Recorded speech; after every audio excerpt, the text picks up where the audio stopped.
Сәлем достар, бұл біздің подкаст. Бүгінгі қонағымыз аудармашы ғалым Гүлшат Бақытжанқызы. Гүлшат ханым, қош келдіңіз. Рахмет, подкасттарыңызға шақырғандарыңызға алғысым зор. Уақыт тауып, осыны шақырып отырғандарыңызға үлкен рахмет. Сізге рахмет. Алдымен сіздің салаңыз туралы, докторлық диссертацияңыз туралы айтып өтсек, себебі мысалы бізде ғылым десе көбінесе жаратылыстану ғылымдары айтылады да, гуманитарлық ғылымдар тысқары қалады, көпшілікке түсініксіз. Маған да мысалы сіздің мақалаларыңызды оқығанша нақты аударма ісі маманы, ғалымы немен айналысатыны қызық болды. Аударма немен айналысады деген сұраққа жауап берсек, аударма ғылым ретінде ол теорияға барады. Біздегі жинақталған, біздің Қазақстан жағдайында айтатын болсақ, Қазақстанда жинақталған аударма қорларындағы мәліметтер, яғни біз оны мәлімет деп қараймыз, аудармаларды, аударма мәтіндерді әртүрлі ғылыми призмалар, ғылыми теориялар тұрғысынан зерттеуге болады деген мәселелерді қарастырады. Қандай сұрақтарға жауап беруге болады деген сұрақтармен айналысады. Оның ішінде аударманың теориялары бірнеше бағыттарға бөлінеді. Мысалы, қолданбалы теориялар бар. Ол таза жаңағы аударманың тәжірибе жүзінде жүзеге асыру кезіндегі туындайтын проблемалар шешумен айналысады.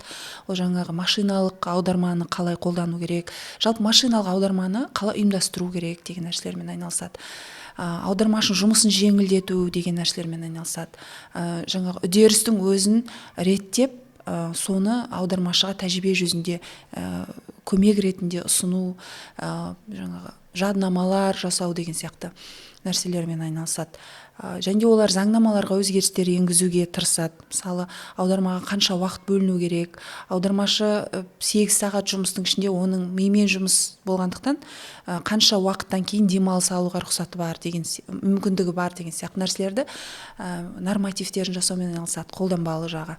Одан бөлек аударманы ол әлеуметтік құбылыс болғандықтан, әлеуметтік қоғам өміріндегі белгілі бір құбылыс, яғни оның бір мінезін, мүмкіндігін көрсететін, қасиетін көрсететін нәрсе болғандықтан, мәтін деген нәрсе, оны саяси теориялар тұрғысынан мәтінге қандай өзгеріс енгізіледі, оны тапсырыс беруші кім, қандай мақсатпен, не үшін аударды, кім аударды деген сұрақтарға келгенде, ол аударманың саяси, әлеуметтік қырларына барады. Ондай теориялар. Ол сипаттаушы теориялар. Аударманың, мәтіннің табиғатын сипаттау.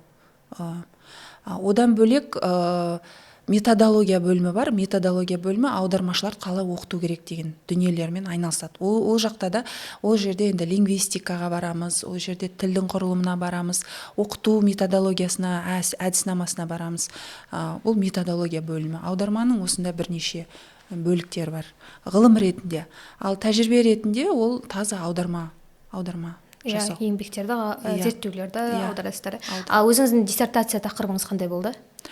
Мен диссертация тақырыбым ол тоталитарлық кезеңде жүйеде аударылған мәтіндерге саясат пен идеологияның әсері және Қазақстан кейсі деп аталды. Оның ішінде біз автор ретінде Джек Лондон шығармаларын алдық. Себебі неге Джек Лондон шығармаларының мысалында көрсеттік, тоталитарлық кезеңдегі аударма мәтіндерге саясат пен идеологияның ықпалын деген сұрақ болған кезде, бұл жерде теорияның, осы саясат пен идеологияның мәтіндерге әсерін зерттейтін теорияның әдіснамасы бар қалыптасқан. Сол әдіснама бойынша біз өтпелі кезеңге, тоталитарлық кезең кірген уақытта 20-30 жылдар орнығу процесін, жаңағы үдерісін көрсету мақсатында екі кезеңде де 20 жылдары және 30 жылдарда аударылған, тұрақты аударылған, және бірнеше шығармасы аударылған, сонымен қатар бірнеше рет қайталанып аударылған бір шығармасы, авторларды іздедік. Осы критерийларға салып қараған кезде Джек Лондон осы критерийларға жауап берді. Сондықтан біз сол автордың аудармалар негізінде саясат пен идеологияның аударма мәтіндерге әсерін көрсетуге тырыстық. Негізгі тақырып сол туралы болды. Осы 20-шы 30-шы жылдарда жаңа осы диссертацияның негізінде айтсаңыз, аударманың сапасы қандай болды? Жалпы ол кезде алаштықтар көп тіл білді деп жатады ғой. Тікелей аударма болмаған шығар, да? Дәнекер тіл, мысалы орыс тілі болған кезде, жалпы аударманы қалай болған сапасы? Тікелей аударма жасалған жоқ ол кезде. Барлық аудармалар орыс тілі арқылы болды. Бірақ ол аудармалардың жасалу хронологиясына қарасаңыз, Жүсіпбек Аймауытұлы аударған, Әлихан Бөкейхан аударған, Тұрағұл Абайұлы аударған аудармалар, олардың барлығы Ресей империясының кезінде жасалған аудармалардан алынды. Түпнұсқа ретінде Ресей империясы кезеңінде жасалған аудармалар. Ал ол кезде, империя кезінде батыспен өте тығыз байланыста болды Ресей империясы, және де ешқандай жаңағы мәдени ерекшеліктерге бір өзгеріс енгізілмей аударылды. Сондықтан ол түпнұсқаға өте жақын нұсқалардан аударылды. Кеңістік, білім кеңістігі, идеология кеңістіктері ұқсас болғандықтан ол жерде түпнұсқаға өте жақын. Өзгерістер аз аудармалардан алып аударды. Ал кеңес үкіметінде кейбір аудармалар қайта жасалды, өйткені империялық кезеңде жасаған аудармаларда аударма мәтіндер кеңес үкіметінің идеологиясына сәйкес болмағандықтан орыс тілге кейбір шығармалар қайта аударылды, өзгертіліп аударылды. Сол өзгертіліп аударылған шығармалардан қазақ тіліне қайта аударылды. Сонда мәтінге бірнеше этапта жаңағы кезеңде өзгерістер енгізілген. Біз соларды ашып көрсете алдық. Бірнеше тіл білді дегенде, менің тәжірибемде алаш аудармашыларының түпнұсқадан тікелей аударған менің тәжірибемде кездеспеді. Бәрі орыс тілінен аударылған, орыс тілі арқылы.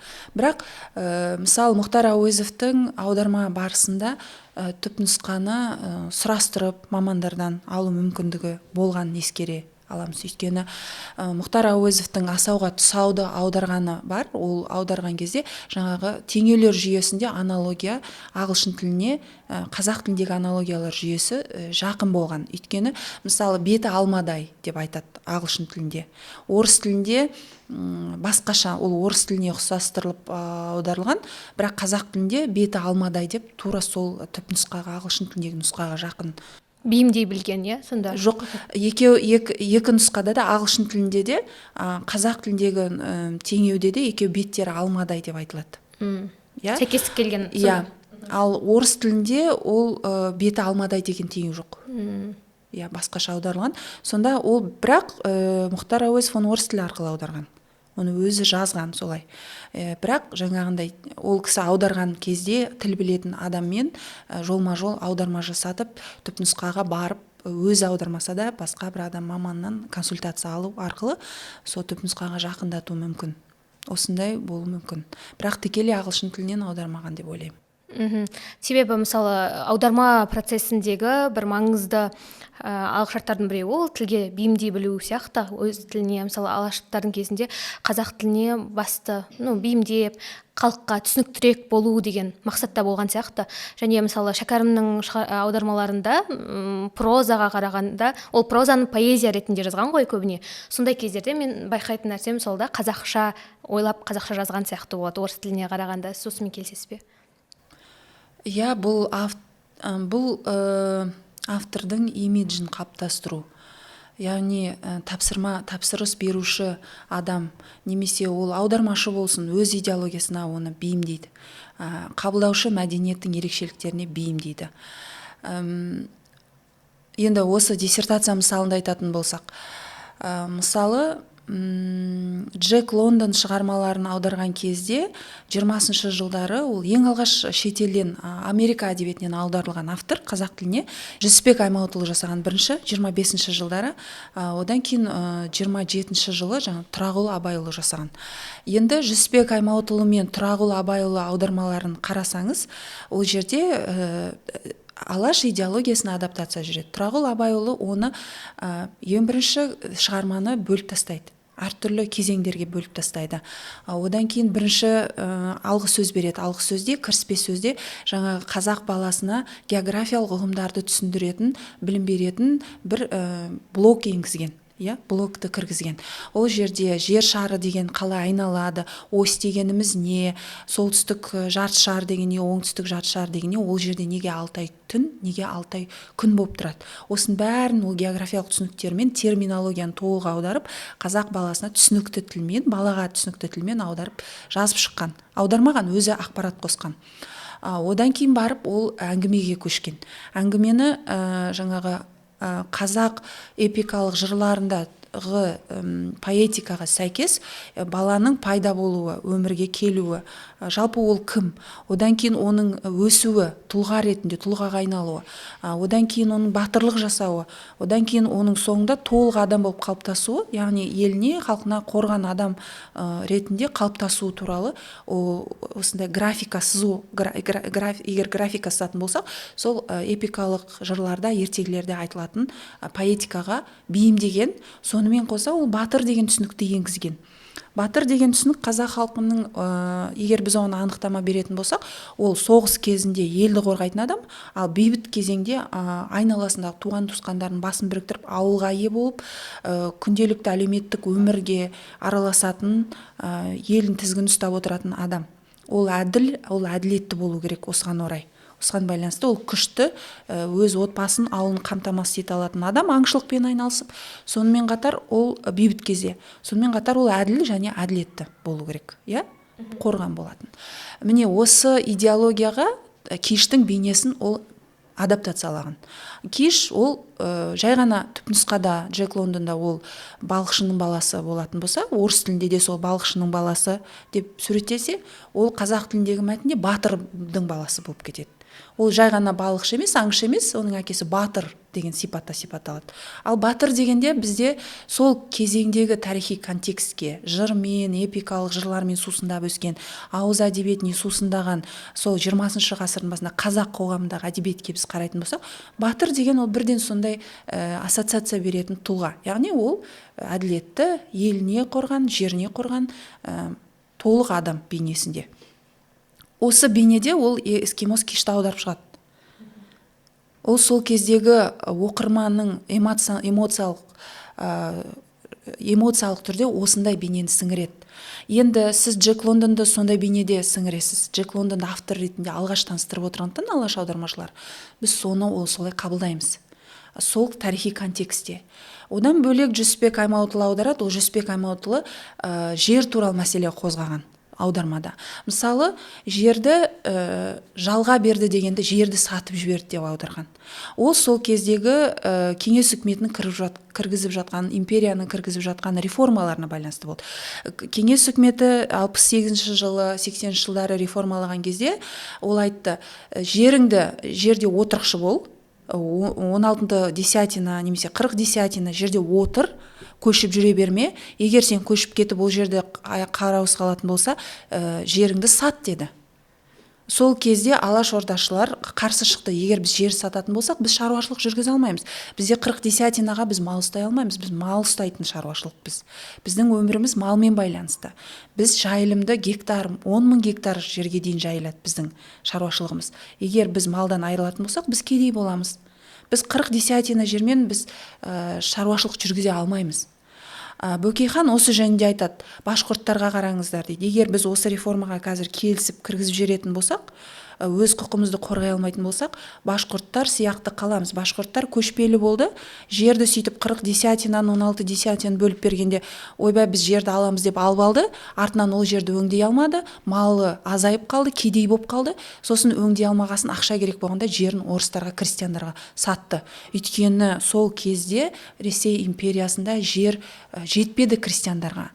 40% Ресей империясына қарайтын бүкіл мемлекеттерді алған кезде крестьяндарға 40% жерді Қазақстан жерінен алып берген. 100%-дің 40% берілген жер Қазақстан территориясынан алынған. Міне осыны 60 мың десятинадан аса жер болу керек. Сол кезде ол айтады, біз өстіп жерден айырылып қалатын болсақ, біз нағыз кедейге сол кезде айналамыз. Сондықтан біз бұл туралы империямен тайталасуымыз керек деп думаға екі рет думаға жіберіп, депутаттар сайлап жіберді, бірақ екі рет дума таратылып кетті. Қазақ халқының мұңы ешкімге керексіз болып қалды. сол кезде осы алаш ордашылар осындай нәрселерді, осындай өздерінің идеологияларын, идеяларын жеткізу үшін аудармаға қосып отырған осындай ақпаратты. Ол жерде мысалы Джек Лондон айтады. Джек Лондон жалпы ол әңгімесінде адамдардың жабайы жаңағы формациядан феодалдық формацияға өту антологиясын көрсеткісі келді. Адамдар қалай жай тайпа болып өмір сүргеннен бірігіп қоғам бола бастайды. Өйткені Джек Лондон ол қоғамның даму сатыларындағы теорияларды зерттеген ғалым жазушы. Ол антолог болды. Осы бөлікте сол әңгімесінде жаңағы жер туралы әңгімесінде ол қалай жерге адамдар ие болатынын көрсеткісі келді, жай ғана теория тұрғысынан. Ал оны Жүсіпбек Аймауытұлы аударған кезде жерді сатып жіберсек адамдар кедейленеді деген тұтас бір идеологиялық, алаш идеологиясының мағынасы салынып тұрған, сол кезеңде дүрлеп тұрған тақырыпты сол аудармаға енгізіп жіберді. Бірақ ол түпнұсқада жоқ ондай ұғым. Көрдіңіз ба? Бірақ Джек Лондонға соны айтқызды қазақ тілінде. Енді бұдан шығатын қандай бізде қорытынды? Егер біз осыны зерттейтін болсақ, әр идеология аударманы жасаған кезде тапсырыс беруші идеология, билік топ, билік басындағы топ, ол сол мәтінге әсер етеді. Ол өзінің сема деген сөз идеологиялық жүгі бар мазмұнды қамтып тұрған сөз, жер сөзі, білім алу сөзі, батыр деген концепцияларды, яғни сол қабылдаушы мәдениетте сема деңгейіне көтерілген, яғни бірнеше идеологиялық немесе басқа да мәдени мағыналарды қамтып тұрған кілт сөздерді сол аудармаға кіргізіп жібереді. Сол арқылы ол аудармашы сол арқылы ақпарат таратады оқырманға. Адаптациялайды. Енді біз осы мәтіндерді кеңес үкіметі кезіндегі аудармалармен салыстырсақ, 20-шы жылдары репрессияға ұшырағаннан кейін эскимос киш әңгімесі ағылшын тілінен, орыс тілінен қайтадан аударылады қазақ тіліне. Басқа орысша аудармадан алып аударылады. Сол кезде Джек Лондонның социалист жазушы ретіндегі бейнесі қатты жарнамаланып жатқандықтан, біздің қазіргі тілмен айтқан пиар компания жүріп жатқандықтан, Джек Лондонға совет деген сөзді енгізіп қояды. Совет деген термин, ол да идеологиялық жүгі бар термин. Совет деген сөз ол кеңес үкіметі, кеңес коммунизм, совет үкіметі деген сөздер. Бір жерінде Джек Лондон жазады, біз тайпалар жиналдық дейді. Жиналып, жаңағы кеңес құрдық деген сөзді айтады. Тайпалар жиналып совет құрды деп жазады. Совет құрды. Совет үкіметінің терминологиясын аудармаға енгізіп қояды. Бірақ ол жерде жаңағы Тұрағұл Абайұлы сияқты географиялық түсініктеме бермейді. Бұл жерде Джек Лондонның эскимос киші ол кедей баладан қалай жетістікке жетіп жаңағы қарабайыр тілмен айтқанда колхоз бастығы болды деген жүйеге келтіріліп жазған. Яғни сен ол жерде кедей және белсенді деген сөздер болды ғой, осы идеологияға сәйкестендіріп аударылған. Яғни сен кедей болсаң бола бер, бірақ сен осылай пысық болсаң, белсенді болсаң, сен колхоз бастығы деңгейіне дейін, яғни оның жағдайында ауыл бастығы, балықшылар ауыл бастығы деңгейіне дейін сен көтеріле аласың деген идеологиямен аударылды. Яғни ағылшын тілмен айтқанда success story ғой. Жетістікке жету жолы. Осы орайда мынандай сұрақ туындап тұр. Мысалы аудармаға енді идеология әсер етіп тұр ғой, мәтін идеология құралы ретінде. Идеологиядан басқа қандай факторлар әсер етеді? Және еткен сол алашордан кезінде, тоталитаризм кезінде мысалы факторлар бар ма идеологиялық? Осындай өзгерістермен аударылған кезде біз жаңағы авторды, сіз мысалы кеңес үкіметінде алаш кезінде сол контекстте батырды жақсы түсіндіңіз, оқырман ретінде. Енді сіз кеңес үкіметінде өмір сүріп жатсыз, сіздің айналаңыздың бәрі жаңағы қызыл киіз үйлер, красная юрта дейді ғой, мысалы ауылдарға қызыл киіз үйлер құрып қойған. Сол жерде жаңағы кеңес үкіметін түсіндіру, үгіттеу жүріп жатты. Идеологияны түсіндіру жүріп жатты. Сосын сізге осы Джек Лондонды осындай шығармасын әкеп аударып оқытады, мысалы балаларға. Сіз кеңес үкіметі туралы ақпаратты күнделікті радиодан да, жаңағы адамдардан да айтыла береді. Сіз соны бойыңызға сіңіресіз де, сіз сол контекстте жаңағы Джек Лондонды оқисыз. Джек Лондон сізге қандай автор болып елестейді? Ол кеңес үкіметін дәріптейтін автор ретінде есептеледі. Сіңеді сіздің эмоциялық түсінігіңізге.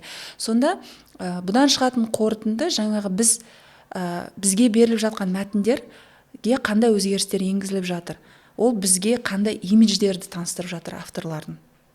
Джек Лондон мысалы кеңес үкіметін қолдаған автор, толық қолдаған автор болмаған. Ол социалист болмаған жалпы. Ол социализмге қызыққан, белгілі бір кезеңде социалистік партия кірген, бірақ кейіннен одан шығып кеткен автор. Социалист деп айта алмаймыз. Ал оны батыстық зерттеумен келетін болсақ, ол қоғамдағы жаңағы формациялардың антологиясын жасаған. Оның ішінде жаңағы феодалдықтан капитализмге өту кезеңі, капитализмнен социализмге өту кезеңі, социализм ең бір соңғы кезең деген сияқты ойлар жазған. Бірақ сіз оның ақ адам деген концепциясын білетін шығарсыз, иә? Джек Лондон жалпы ақ адамды дәріптеген адам. Ол қазір теориядан айтылады, ол бір расизмдік белгілері бар теория. Ақ адам, оның солтүстік әңгімелерін қарап отырсаңыз, ол ақ адам ол жерде мәдениетті әкелуші жабайы табиғатқа, табиғаттың байлығын игеруші, соған білімі жетуші, оны күш қуаты, пәрмені, мүмкіндігі жетуші, ол жабайы өркениеттерді игеруші адам ретінде ақ адам концепциясы жасады. Ол сверхчеловек, орысша айтқанда пәрменді адам. Енді ол индивидуализм. Әдебиетте ол индивидуализм. Ол индивидуал қасиеттерді дарыған адам сондай. Сондықтан ол индивидуализмді дәріптеген адам ретінде қалай біз оны социалист жазушы деп айта аламыз? Социализм деген адам бәріне бір-біріне бауыр деген түсініктен басталады. Барлық адам тең, ешкімнен артық емес. Біз бір-бірімізге бауырмыз, қандай ұлт болсақ та. Бірақ Джек Лондон ақ адамды үнемі биік қоятын адам. Сондықтан да батыс жазушылар айтады, ол нағыз социалист болмаған, бірақ ол социализм туралы жазған зерттеуші ретінде. Өйткені ол теорияларды зерттегенді ұнатқан адам, индивид ретінде. Енді индивидуализмі бар, социализм туралы жазған автор болғанмен, кеңес үкіметі кезіндегі оқырман үшін Джек Лондон капиталист жазушы болмаған. Ол тек қана социализм туралы жазған, тек қана социализмді жақтаған, тек қана социалист жазушы деген имидж қалыптастырған. 70 жыл бойы солай аудару арқылы, сөйтіп мәтінге манипуляция жасау арқылы, өзгерістер енгізу арқылы, қосу арқылы, бейімдеу арқылы, кез келген нәрсені енгізу арқылы, өйткені авторлық құқық кеңес үкіметінің территориясында күші болмады. Батыс авторларын олар айтты, біз кез келген авторды аударамыз, сіздерден рұқсат сұрамаймыз. Сіздердің заңдарыңызды біз белінен баса береміз, біз өзіміз білеміз. Деді де, өздері қай авторды алғысы келді, сол авторды алды да бейімдеп аудара берді. Сондықтан кеңес үкіметінде оқыған адам Джек Лондонды, ол оны кеңес үкіметін жақтаған адам, социалист жазушы ретінде ғана таниды. Осы нәрселерді зерттеу үшін сіз мысалы қандай теорияларды қолдандыңыз? Бұл дүниелерді зерттеу үшін батыс теориялы мектептері бар, бірнеше мектеп, оның ішінде нормативтік теориялар деген бар, ол эквивалент мәселесімен айналысады. Одан бөлек сипаттаушы теориялар бар. Сипаттаушы теориялар ол эквивалент па, эквивалент емес пе, оған көңіл бөлмейді. Ол сипаттаушы теориялар пәнаралық байланыста жүргізіледі. Ол саясаттанумен жүргізіледі, бірігіп лингвистиканың кейбір сипаттарын алады, сосын жаңағы тарихтан алады, тарихи методиканы, әдіснаманы қолданып отырып, сол кездегі сөз өзгеріп тұр ғой аудармада, адаптация жасалып тұр. Соның кім жасады бұл аударманы? Неге өзгертті? Қалай өзгертті? Не үшін өзгертті деген сұрақтарға жауап береді бұл сипаттаушы теориялар.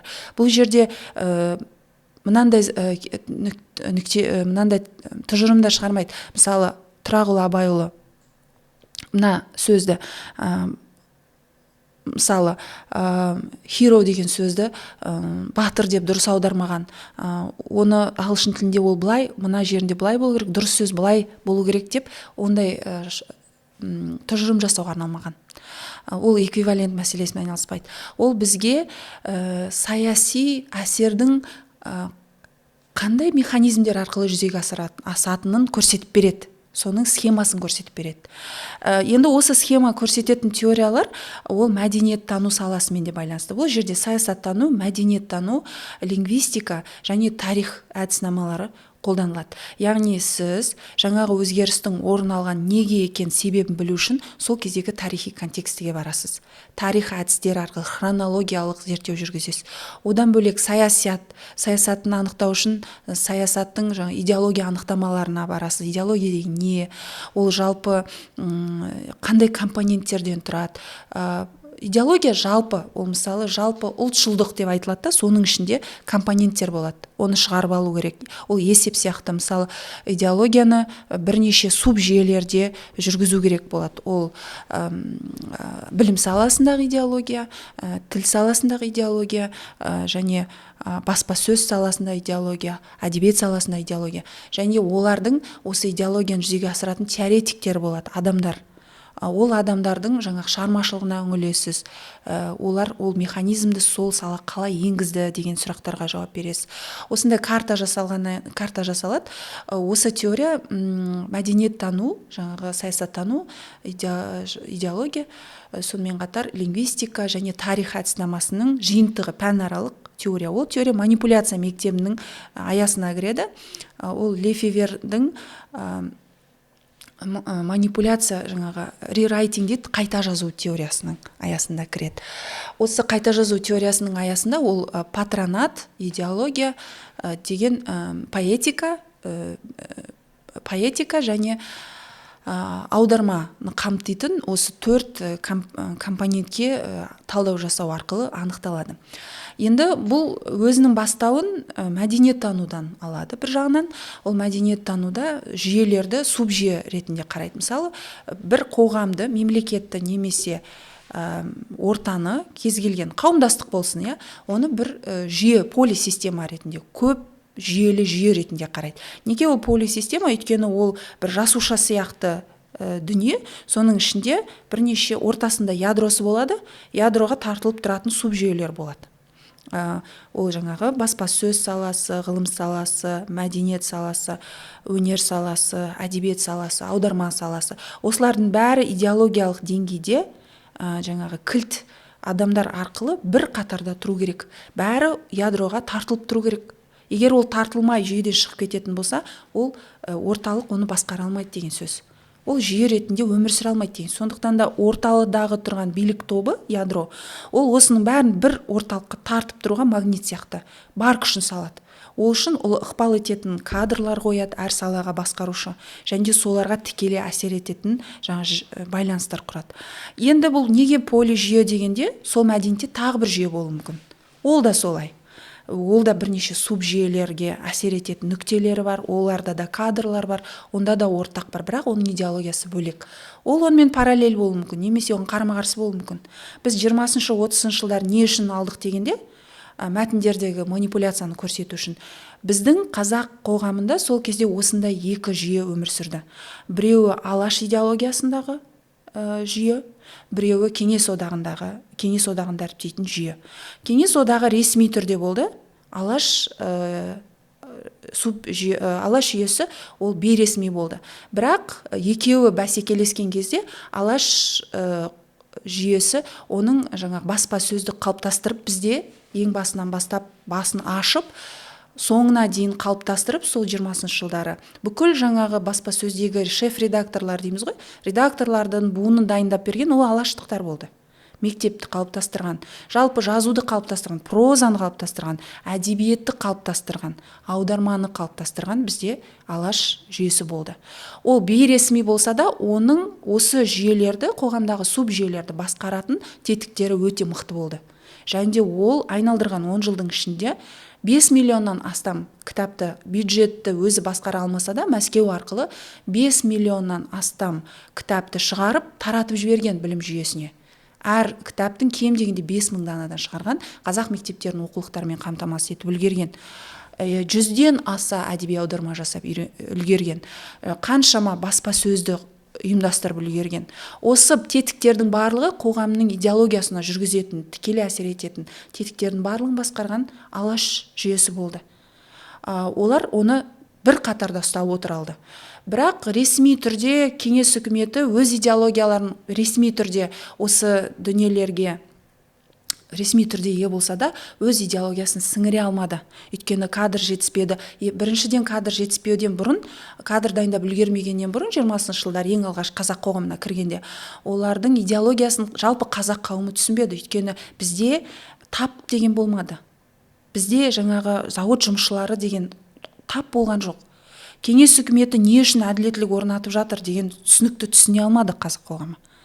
Сондықтан олар өзінің идеологиясын қаншама ресми басқарып отырғанмен, Алаш қоғамында, Алаш жүйесіндегідей тез таратып жібере алмады, түсіндіре алмады. Енді осы екі жүйе бір-бірімен бәсекелескен кезде, біз оны немен аяқталғанын білеміз. Бәсекелесе алмады, ол соңында қазақ идеяларын толығымен жойып жіберіп, атып өлтіріп репрессиямен құртумен аяқталды. Өйткені бәсекелесуге мүмкіндік болмады кеңес үкіметінде. Бейресми жүйемен бәсекелесе алмады. Өте қорқынышты болды олар үшін. Өйткені бір идеологияның аясында бірігіп отырған адамдарға жаңағы сыналап ене алмады коммунистік идеология.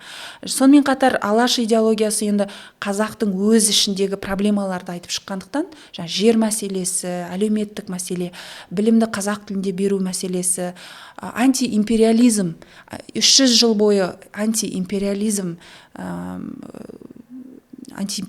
көзқарасында болған қазақтың мұңын айтып отырғандықтан, барлығы осы бейресми болса да Алаш ұранының айналасына топтасуға тырысты. Енді осындай жүйедегі өзгерістерді байқау үшін осы аударма мәтіндердің қалай манипуляцияланғанын біз көрсетуге тырыстық. Бұндай теорияларды енді біз болашақпен осы тақырыпты зерттеуге барып келгендіктен, бұл теория бізге жалпы бұндай жұмыстар не үшін керек дегенде, ол біздің осындай мәтінді оқыған кезде оған сыни пайыммен қарау. Біз не оқып жатырмыз? Біз шынымен де осындай нәрсе ме айтылып жатқан нәрсе? Бұны кім аударып отыр? Не үшін аударып отыр? Қандай мақсатпен аударып отыр деген сұрақтар қоя алуымыз үшін керек. Және де идеологиялық өзгерістердің механизмін түсіну үшін керек. Сол кезде біздің санамызда, біз енді колонияда болғандықтан, 300 жыл империя қол астында, 70 жыл кеңес үкіметінің бәрібірде империялық көзқарасының астында болғандықтан, біздің санамызға деколонизациялық процестер ауадай қажет деп ойлаймын. Сыни пайыммен қарау кез келген ақпаратқа. Сондықтан осындай сананы деколонизациялауға, постколониялық көзқараспен, өзіңе деген сыни көзқараспен қарай алу үшін осындай зерттеулер жүргізілген керек деп ойлаймыз. Өте қызық тақырып. Енді ол жаңағы 1920-30 жылдардағы аудармалар туралы айттық қой. Енді жайлап біздің қазіргіге қарай ауыссақ, мысалы, мәтін манипуляциясы деп айтып жатсыз. Сіздің жазбаңыздан бельгиялық ғалымның да сөзін оққанмын, мәдениеттің мені туралы, яғни мені мықты халық өзгенікін өзіне бейімдей алады деген секілді. Қазіргі аударма туралы айтыңызшы, біздің меніміз қандай деңгейде бар ма, жалпы қалай аударып жүрміз? Мәдениеттің мені туралы айтқанда construction culture дейді, яғни мәдениетті құру туралы еңбегі бар Лефевердің. Лефевер жалпы ағылшын ғалымы Сьюзен Бассендетпен осы туралы ұзақ уақыт зерттеген ғалымдардың бірі. Және де бұл мәдениет туралы зерттеулер израильдік ғалым Итамар Ибн Зохардан бастау алады. Жаңағы субжүйелер ретінде қарау қоғамды, сол арқылы зерттеуге тырысу. Ол өзінің бастауын одан да 1920 жылдарынан бастау алады.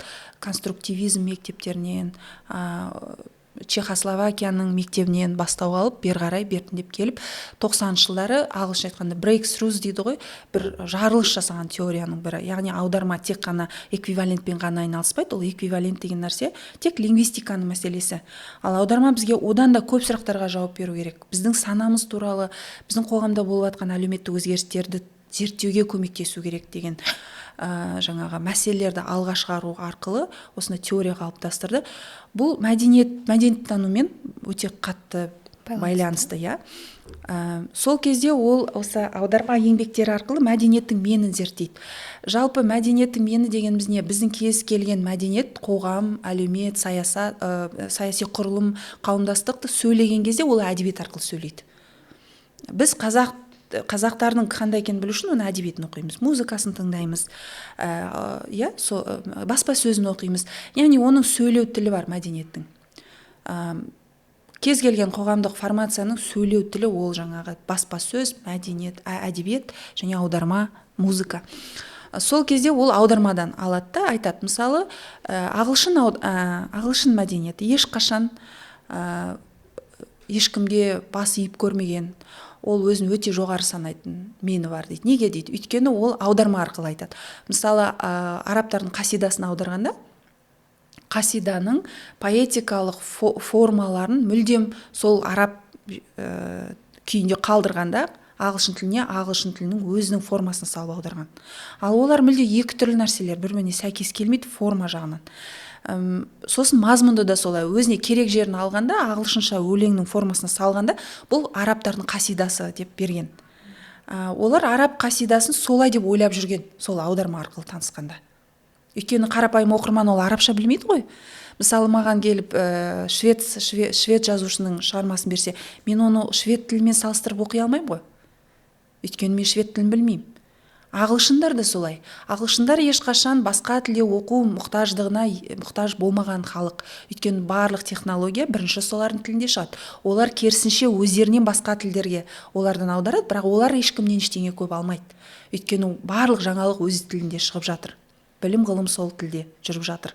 Ол керісінше таратады, бірақ өзіне мұқтаждық жоқ аударуға. Ал біз керісінше өз тілімізде ештеңе шықпағандықтан біз мұқтажбыз ағылшын тілінен аударуға. Көрдіңіз ба? Ол өзіне мұқтаждықты сезінбегендіктен ол өзін өте биік санайды. Ол оны өзі байқамаса да, ол өзі болмысы сондай. Сондықтан ол қасиданы өзінің поэзиялық формасына салады да, Фиджеральд тіпті аудармасын жасаған адам былай айтады. Біз арабтың қасидасын ағылшын өлең формасымен, поэтикасымен бердік, себебі араб қасидаларының формасы дамымай қалған деп жазады. Көрдіңіз ба? Ол мәдениеттің сөйлеу тілі, әдеби аудармасы, яғни ол мәдениеттің мені сондай. Көрдіңіз ба? Бұл назира дәстүріне келеді. Біздің түркі дәуірі керемет болып өрлеп тұрған кезде біз де солай істегенбіз. Мысалы, Құранды алыңызшы. Қожа Ахмет Яссауи оны аударғанда назира дәстүрімен аударған. Сонда ғана ол бізге сіңген. Неге? Себебі оғанға дейін бізде қаншама жорықтар болды, джихад жорықтары болды. Тұран даласында түркі тайпаларын қаншама рет ислам өзіне тізе бүктіруге тырысты джихад арқылы. Бірақ түркі көшпелі тайпалар ешқашан исламды қабылдамаған толығымен. Орта Азия оазисіндегі өзбек халықтары тез қабылдаса, отырықшы халықтар, көшпелі халықтар қабылдамаған тұтастай. Олар теңгіризм, тәңіршілдікке бет бұрып отырған. Бірақ осы мәдениет Қожа Ахмет Яссауидің аудармасы арқылы барып бізге ислам толық орнықты деп айта аламыз. Оғанға дейін 9-шы, 10-шы, 11-ші ғасырларда бізге сыналап ене бастады, отырықшы қалалы жерлерде. Бірақ көшпелер оны толық қабылдай алмады. Ол қалай болды? Қабылдаушы мәдениеттің өзіне ұғынықты поэтикасы болады. Және ол империя болып тұрған кезінде ол өз поэтикасынан басқа дүниені қабылдай алмайды. Өйткені ол өзінің мені бар. Мәдениет. Түркі халықтар өзінің мені бар империя болып тұрған кезде ол басқа мәдениетті қабылдамады. Бірақ Қожа Ахмет Яссауи Құранды аударғанда қалай аударды? Ол осы уақытқа дейіндегідей миссионерлер айтатындай сөзбен айтқан жоқ. Ол бәйіт күйінде жазып шықты. Бәйіт деген сол кезде көшпелі халықтар арасында кең тараған ауыздан ауыз әдебиетінде, бізде ауыз әдебиеті болды, ауыз әдебиетінде тез таралатын өте кең тараған форма, екі жол өлең, түркі халықтарының арасындағы канон форма. Құрандағы негізгі біздің мәдениетке келетін жерлерін алып, бәйіт арқылы аударып берген кезде түркі халықтары оны қабылдады. Түркі халықтары исламды қабылдады. осыған риза болған Әмір Темір осы уақытқа дейін Орта Азия, Түркістан оазисінде сол елді көшпелі түркі тайпаларын басқаруға ұмтылған Әмір Темір кезеңдегі соғыстарда жеңе алмаған Әмір Темір қазақ территориясында көшіп жүрген көшпелі тайпалар исламға бет бұрған көрген кезде Қожа Ахмет Ясауиге ризашылық белгісінде осы ең үлкен диаметрлі, ең әдемі кесенені салып берген себебі сол. Өйткені ол ойлағанда жаңағы осы оазисті ислам дін арқылы біз мемлекеттерді басқара аламыз деп ойлады. Оазисте талас ретінде. Қазіргі аудармадағы менше біздің қазақтағы енді қазір біз қалай аударып жүрміз? Көбіне енді бұрындары орыс тілінен аударатын едік, орыс тілінің мысалы базасы қалыптасты бізде. Қазір кейінгі кездері жақсы үрдіс ағылшыннан тікелей, түпнұсқадан тікелей аударылу басталған сияқты. Осындай кездердегі біздің қазақ аудармасының мәдениетін қалай байқалады? Бұдан өзге жаңа Лефевер жазады ғой өзінің еңбегінде түрік мәдениетінің мені туралы. Арабизм көп кірген кезде түрк мәдениеті төмендеген кезде, араб мәдениеті басқыншы болып кірген кезде жаңағы тілдің арабтануы, әдебиеттің арабтануы, араб формаларының кіруі поэзияға, түрік формасының төмендетілуі, көше тілі болып қалуы, көше мәдениеті болып қалу деңгей болды. Осыны жаңағы осы түрік мәдениетінің менін қайтадан аренаға алып келген Ататүрік болды. Ол арабизмдерден құтылып, жаңағы түрік мәдениетін ресми салаларға енгізіп, барлық терминологияны түрік тіліне аудартқан кезде түріктің мені қайтадан жоғарылады. Яғни мәдениеттің мені сол аудармалар мен әдебиеттен көрініп тұрады. Егер сіз мысалы терминологияны толығымен шетелдікіне алатын болсаңыз, яғни сіздің меніңіз төмен. Сіз өзіңізге сенімсіз, сіз басқа біреудің менін қабылдап жатырсыз деген ой айтады Лефевер. Енді қазір біздің тәуелсіздік алғаннан кейін біздің Қазақстандағы жүріп жатқан процестерге келетін болсақ, 70 жыл бойы біздің меніміз орыс мәдениетімен байланысты болды. Өйткені қазақ мәдениеті туралы сөздерді қолдануға да болмайтын болды. Белгілі бір реалийлер, біздің мәдениетімізге байланысты бір ұлттық реалийлердің тізімін бекітті. Сол бойынша біз аударуымыз керек. Мысалы, ұлттық нақыштарды бәрін аударудың қажеті жоқ. Міне сізге жалпы бір сөз осыны білдіретін. Осы сөзді ғана бір сөзбен ғана айтуыңыз керек. Өзіңіздің ұлттық мәдениетіңізді дәріптеудің қажеті жоқ аудармада деп айтты. Яғни біздің мәдениетімізді төмендетіп, жаңағы бізге салып берген қалыппен жүрдік. Біздің мәдениетіміздің мені төмендеді. Енді қазір кеңес үкіметінен құтылып біз тәуелсіздік алғаннан кейін біздің меніміз қайтадан жоғарылап жатыр. Біз терминологияны қазақи заңдылықтармен аударуға тырысып жатырмыз. Транслитерация жасайық. Біз терминдер тасқынынан өзіміз ештеңе өндірмегендіктен, басқа елден алатындықтан барлық контентті. Біз сол терминология тасқыны астында отырмыз. Енді біз ең болмағанда өз менімізді сақтап қалу үшін осыларды өз тіліміздің заңдылықтарына сәйкес транслитерация жасайық. Болмаса барын аударуға тырысайық, аударуға шамамыз келгенше. Ал енді тіпті халықаралық латын тілінен келген терминдер болса, оларды сол күйінде қалдырайық деп қазір сондай үдерістер жүріп жатыр терминология саласында. Қайтадан қаралып жатыр. Бұрынғы кеңес үкіметі кезінде жасалған терминдер, оларды қайта қарау ісі жүріп жатыр. Тіпті бұған автоматтандырылған жүйе ойлап табылып жатыр. Қазір ол сынақ деңгейінде жүріп жатыр. Ал енді аударма статистикасына келетін болсақ, біз осы 30 жылда, соңғы 30 жылда бізге аударылған әдебиеттер тізімі бүкіл кеңес одағы кезінде аударылған әдебиеттер тізімінің соңғы 10 жылда аударылған әдебиеттер тізімі сәйкес. Біз 10 жылда кеңес үкіметінің бүкіл 70 жылда аударылған аталымдардан да көбірек аударуға қазір біз беттеп келе жатырмыз 10 жылда. Бұның бәрі тәуелсіздіктің арқасы. Өзіміз таңдаймыз, тікелей аударғымыз келеді, тікелей аударамыз, өз заңдылығымыздарға сәйкес қыламыз сөздерді.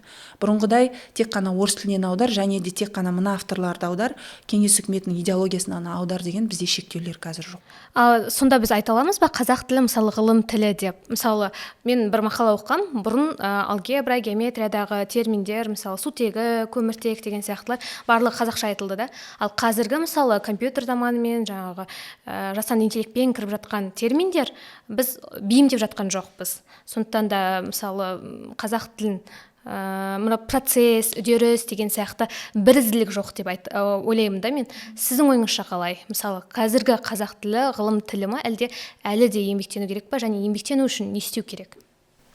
Қазір біз тілдегі терминология, ғылым тіл деген ол терминдер деген сөз. Терминологияны бір ізге түсіру жұмысымен қатты айналысуымыз керек. Ол үшін осы аудармаға тапсырыс беретін барлық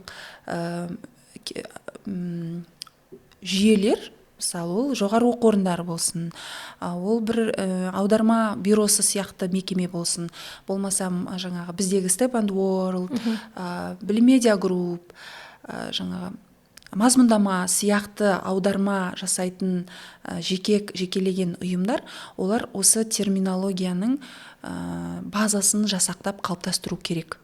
Базасын жасап қалыптастырып, және де оған ғылыми сараптама жасату керек. Осыны Терминкомға ұсыну керек. Сол кезде терминология комитеті оның бәрін қарап бекітіп береді. Сол бекіген нәрсемен жүрсе, онда жұмыс бірізді жүреді. Ал бізде терминология комитетіне ұсыныс беретіндер ол көбінесе мемлекеттік органдар. Мемлекеттік органдар өздеріне қажет болғандықтан, енді олар ресми нәрселермен ғана жұмыс істегендіктен бізге осыны ресмилендіріп бекітіп беріңіз деп береді. Бірақ бұдан бөлек тағы бір проблема бар, бізде аудармашылар жетіспейді. Сапалы аударма жасайтын аудармашы жетіспейді. Және де бізде аудармашыға берілетін уақыт өте аз. Уақыт өте аз болғанда ол қалай болса солай жасалады деген сөз. Бәрі асығыс жасалады. Асығыс жасалған жерде машина аудармасы жүреді. Машиналық аударма дегеніміз ол көп қате бар деген сөз. Онымен қоса аудармамен айналысатын, ғылыми аудармамен айналысатын ол бізде жоғары оқу орындары. Өйткені бізде контент бағдарламалардағы мазмұн үнемі жаңарып отыру керек, заман талабына сай, бизнеске сай. Жаңа мазмұнды біз қайдан аламыз? Біз басқа елдердегі бағдарламалардан аламыз. Оны аудармашы аударып бермейді, мұғалім өзі аударады. Ал оның арнайы аудармашы деген мамандығы жоқ қой. Ол өзінше аударады. Әркім өзінше аударады. Содан кейін барып осындай әртүрлі терминдердің қатар жүретіні содан. Енді бізде, менің ойымша, осы терминологияны бақылап, және де осы барлық жерден дата дейміз ғой, мәліметтерді жинап, қадағалап, сапасын реттеп, уақытында бекітіп беріп отыратын бір ұйым құрылу керек. Біз қазір соған жұмыс істеп жатырмыз. Қызық. Мысалы, қазіргі күні адамдар аудармашы деген кезде көбінесе тіл білсем аудара аламын деп ойлайды. Ал жалпы аудармашыға қандай талаптар қойылу керек? Тіл білгенде де ең бірінші талап ол қазақ тілін өте жақсы білу керек аудармашы. Одан кейін барып аударатын тілді жақсы білу керек, шет тілін, өзі аударатын шет тілін жақсы білу керек. Бірақ ең бірінші өз ана тілін жақсы білу керек. Оның мүмкіндіктерін, оның ішінде грамматикалық құрылымдарды, және де басқа тілден әкелген кезде өз тілінің заңдылықтарына сай қылып аудару жолдарын жақсы білу керек. Сол мәселелерді білген адам аударманы жақсы жасай алады деп ойлаймын. Тілді жақсы білу керек. Одан бөлек әрине теориялық білімі болса нұр үстіне нұр.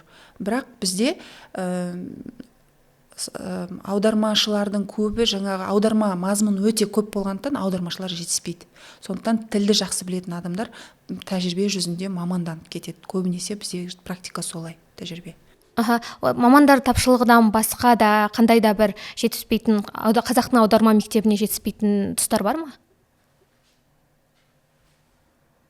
Аудармашыларға бастапқы аударма жөнінде жалпы теориялар өтетін курстар бізде жетіспейді.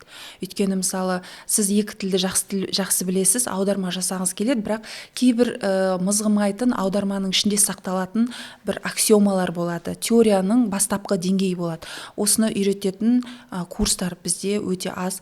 Бар курстар ол академиялық аккредитацияны өтпеген 36 сағаттық кішкентай шағын курстар.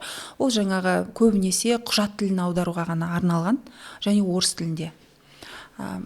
Осы қазақ тілінде осындай аудармамен айналысатын адамдарға бастапқы деңгейде теорияны үйрететін курстар бізде жеткіліксіз.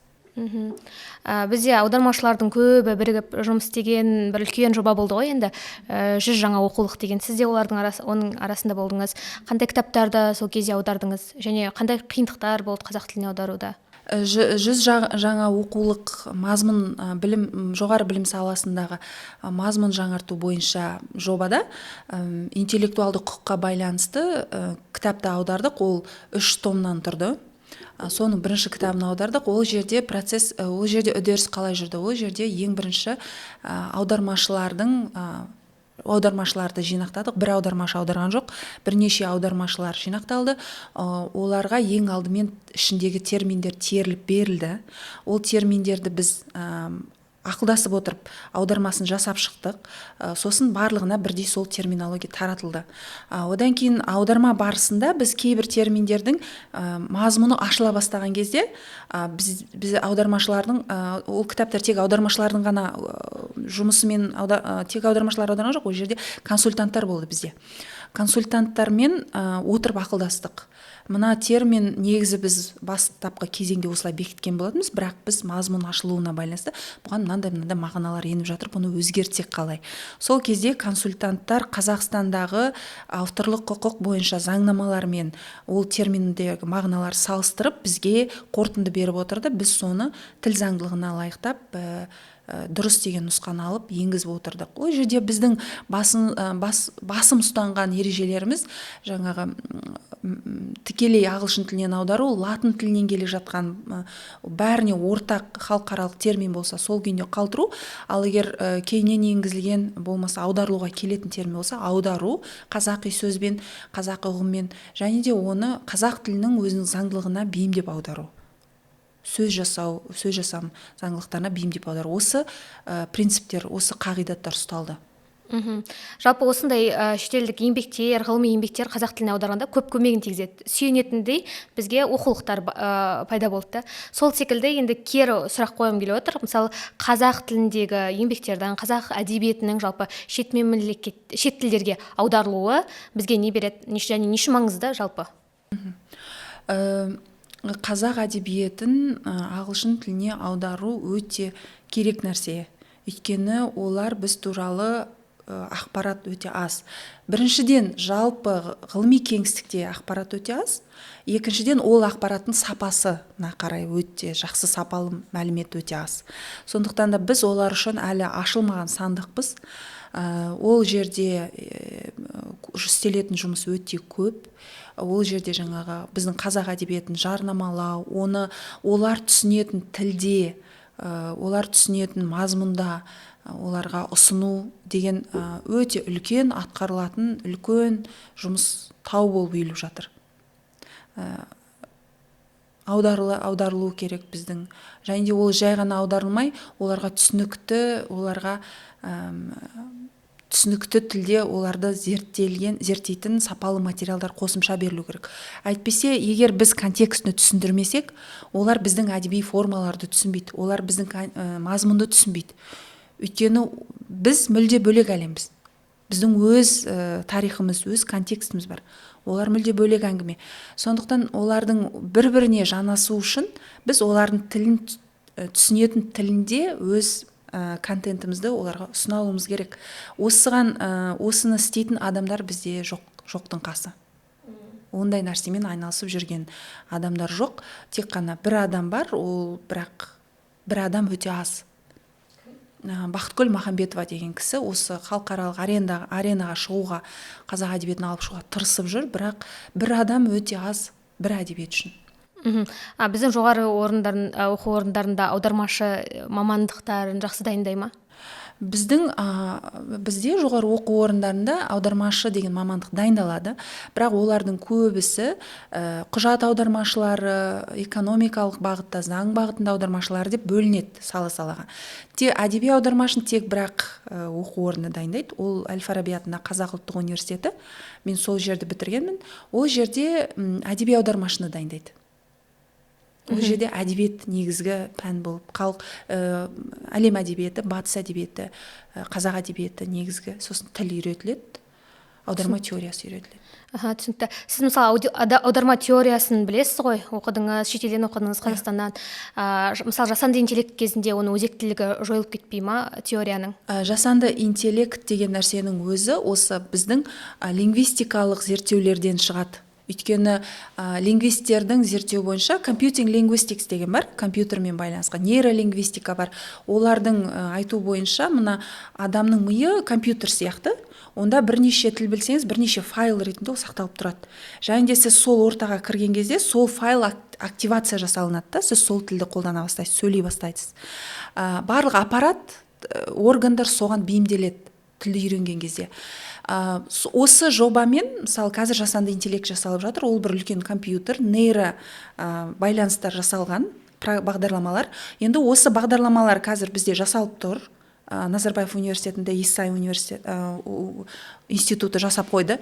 Енді осыған біз қазір қазақша тілдегі файлдарды салып жатырмыз. Жаңа машина сөйлеуді үйренеді, және сөйлегенде жаңа файл тілі қазақ болғандықтан қазақ тілінде сөйлеуді үйренеді. Осыны жасанды интеллект дейді. Ол да адамның миынан нейролингвистикалық зерттеулерден алынған нәрсе. Яғни кез келген нәрсе, ол жаңағы ғылым бірінші оны моделін жасайды, сосын барып ол құрал жүзінде жүзеге асады практикада. Енді жасанды интеллект осылай жасап жатқандықтан аударма саласына қандай әсері бар? Аударма саласында жасанды интеллект бұрыннан бар. Оның бір бөлігі ретінде CAT tools дейміз біз, машина аударма жасайтын құралдар, машиналық аударма.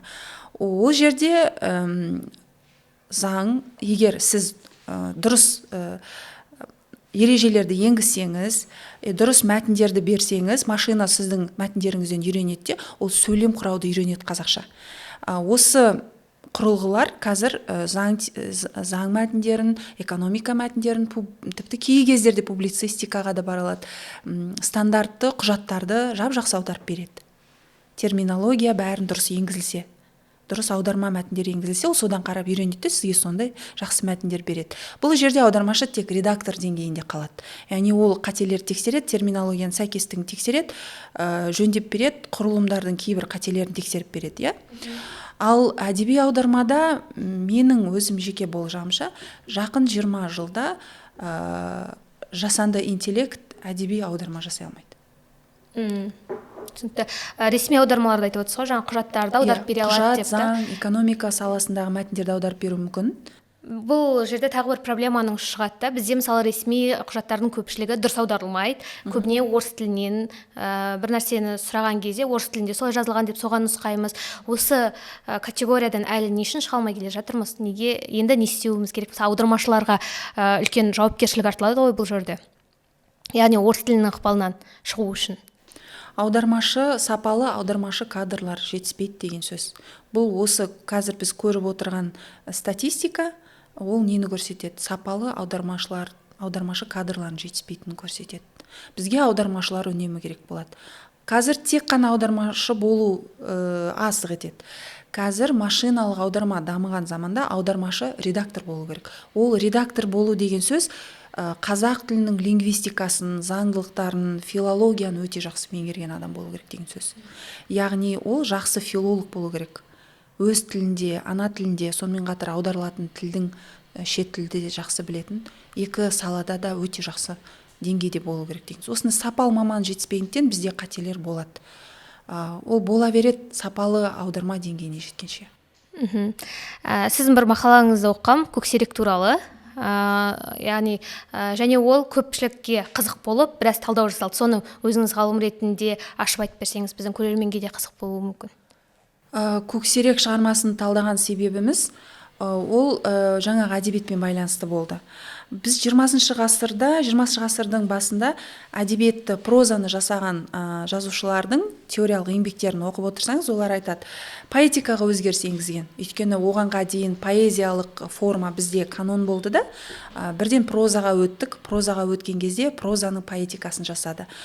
Поэтика қалай жасалады? Ол бірінші әдіс анықталады. Қандай әдіспен жазамыз, сол әдіске байланысты инвентарь жасақталады. Яғни осы схемаға қарайтын болсақ, Мұхтар Әуезов, мысалы, сол кездегі әдебиетті қалыптастырған, Жүсіпбек Аймауытұлы, олар сыни әлеуметтік, сыни реализм деген әдісті таңдаған. Мұхтар Әуезовтің осы туралы әдебиеттің поэтикасы туралы жазған мақаласында ол айтады, біз қазір өмірден алып жазуымыз керек. Өмірдегі біздің қоғамымызда болып жатқан нәрселерді жазып, соның кемшіліктерін көрсетіп, кемшіліктерді көру арқылы біз оларды тастап, жақсылықтан үйреніп, жамандығын тастауымыз керек дейді. Енді ол кісінің өзінің шығармаларын мысалында айтатын болсақ, 20-шы жылдар жазылған әңгімелерін қараңызшы. Ескілікті салт дәстүрге қарсылық, мысалы әйел адамды еркінен тыс тоқалдыққа беру, әмеңгерлікке беру, әйел адамның теңдігі, әйел адамды оқыту, қыз баланы жалпы, оған адам ретінде қарау, қорғансыздың күні, мысалы қараңызшы, қандай мысалы қыз баланың қорғансыз болуы қоғамда орны қандай екенін көрсету. Осындайға жол бермейік. Өмірде бізде қазір қоғамда осы болып жатыр. Біз осыған қалай қарап отыра береміз? Бұл дұрыс емес деген. Бұл әлеуметтік реализм әдісі. Енді осыған орай әлеуметтік реализмді жазған кезде әр адамның психологиялық портретін реалды тұрғыда жақындату. Шын өмірде болған адам сияқты. Сіз күнделікті көріп отырып, жаңа оқыған әңгімеңіз, шынымен де осы кейіпкер бар ғой. Бұдан мен өзімді көріп тұрмын. Я? Өзімді сезіп тұрмын. Мен мына досымды көріп тұрмын. Шын осындай адамдар бар деп ойлауыңыз керек. Ол үшін адамның портреті өте реалды ол қалай беріледі? Ол диалог шынайы болады ол кезде. Шынайы диалог. Ол жаңағында бір әсем сөздерден ғана құралған емес, күнделікті сөзбен өрнектелген диалог. Шынайы психологиялық портрет жасау деген нәрсе бар. Осылардың бәрі инвентарь, диалог құру инвентарь, кейіпкерді сипаттау инвентарь жолдары. Осы инвентарларды қалыптастырды олар. Қалыптастырды, әлеуметтік сыни реализммен жазды, сынады өмірдегі келеңсіздіктерді. Осыдан алып біз үйренейік деді. Біз өзімізге жақсы нәрсені алайық, жаман нәрсені қалдырайық, өйткені біз дамуымыз керек деді. Осындай нәрсені, яғни бұл не деген сөз? Бұл ашықтық деген сөз. Проблеманы алып ашық айту, жар салу. Ал 1925 жылдары бізде репрессия басталған кезде Жүсіпбек Аймауытұлы мысалы неге репрессия? Олар кеңес үкіметін кіріккен кездегі жаңағы алаш ордашылардың идеологиясына қарама-қайшы тұстарды олар сынады ғой. Олар мысалы қазақ тілінде білім беру деген идеологиялық компонентке орыс тілінде білім беру деген нәрсе қосылған кезде олар айтты ғой, біз бірінші қазақ тілінде білім беруіміз керек. Біз қазақ тіліне көбірек аударуымыз керек деп шықты ғой. Сол кезде кеңес үкіметінің саясаты ол басқаша болды ғой. Ол орыс тіліне басымдық берді. Бастықтарды орыстардан сайлады. Қазақ шенеуніктері тек орындаушы болды. Осы нәрселерді, идеологиялық нәрселерді айта алмады. Сол кеңес осығанға дейінгі 3 жылдықта империялық кезеңде олар қазақтар әлі де өзінің жаңағы әлеуметтік проблемаларын қалай айта алмаса, кеңес үкіметі келгенде сол үдеріс жалғасты. Осы жөнінде Әлихан Бөкейханұлы жаднамада жазады.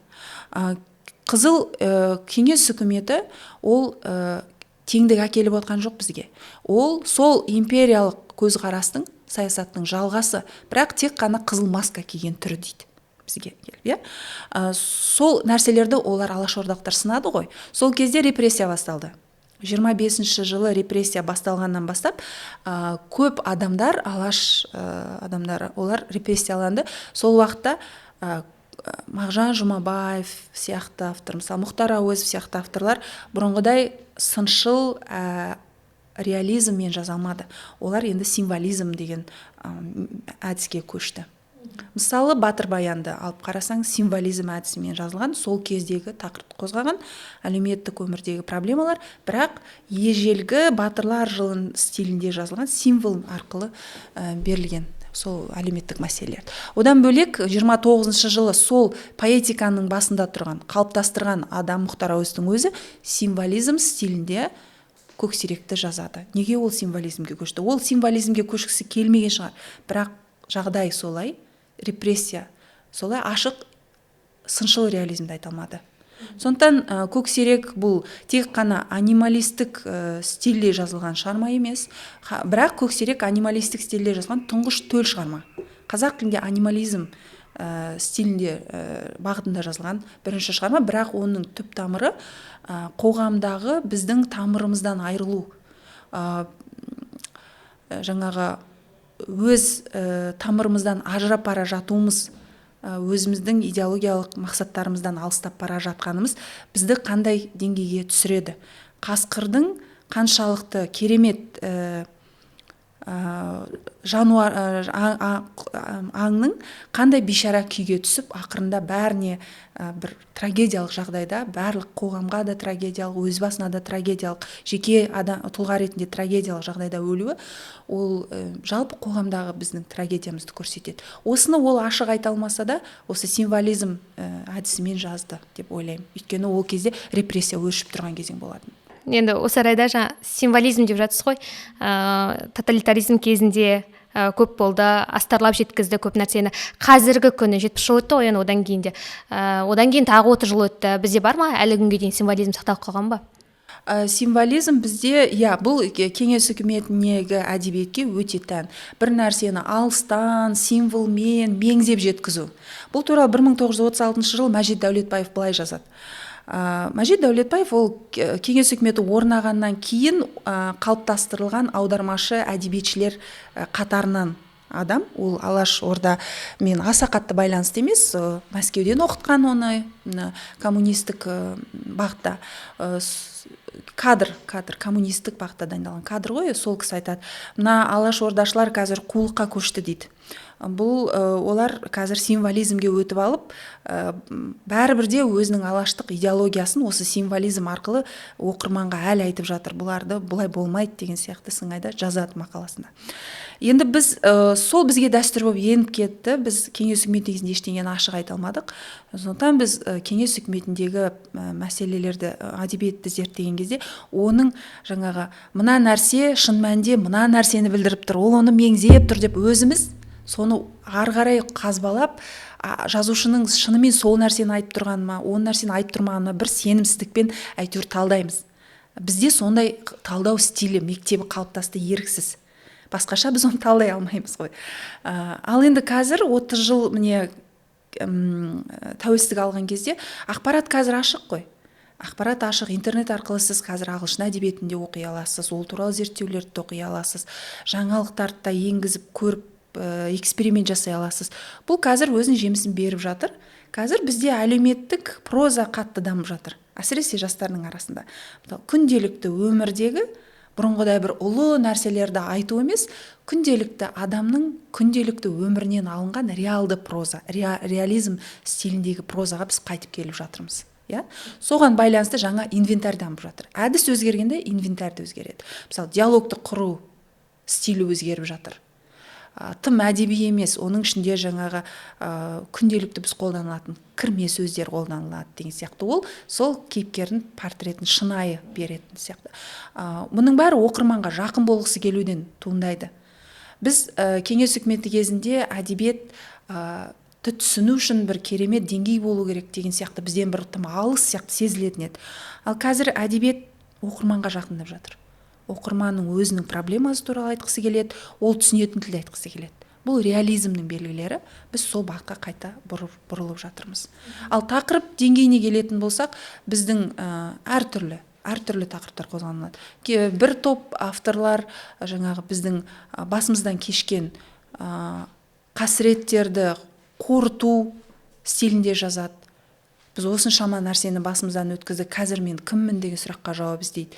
Кейбіреулері жай өмірдегі болып жатқан нәрселерді көрсеткісі келеді. Кейбіреу дін тақырыбына барады деген сияқты. Ашықтық заманда біз қазір таңдай аламыз, қай әдебиетті оқығымыз келсе, сол әдебиетті сол тақырыпқа. Ал кеңес үкіметі кезде бізде ондай таңдау болған жоқ. Түсінікті, рахмет. Қорыта келе мынадай сұрақ туындап тұр. Мысалы, сіз шет тіліне, ағылшын тіліне десек болады, қай шығарманы аударғыңыз келеді? Шет тіліне шығарманы аударып жатырмын. Негізі шығарманы аударғым келетін автор ол Жүсіпбек Аймауытұлы. Жүсіпбек Аймауытұлының әңгімелер сериясын аударғым келеді. Сосын Мұхтар Әуезовтің әңгімелерін аударғым келеді. Бірақ ең бірінші шет тіліне аударылу қажет нәрсе ол Мұхтар Әуезовтің Қилы заман повесть романы. Өте бір аударылуы міндетті нәрсе. Ол негізі аударылған деп естідім, бірақ мен өзім аудармасын әлі көрген жоқпын. аударылып жатқан кезінде естідім, аударылып жатыр деді, бірақ мен әлі шыққанын көрген жоқпын, салыстырып көрген жоқпын. Бірақ ол әңгімені мен ол шығарманы аударып бастадым, бірақ әлі аяқтаған жоқпын. Басқа жұмыстарға арасында уақыт бөлінбей қалады да, сонымен, бірақ мен оны асықпай аударғым келеді. Жақсы, түсінікті. Көп рахмет келгеніңізге, қызық ақпараттар айттыңыз. Жұмысыңызға сәттілік тілейміз. Рахмет шақырғандарыңызға. Сіздерге де жұмыстарыңызға сәттілік тілеймін.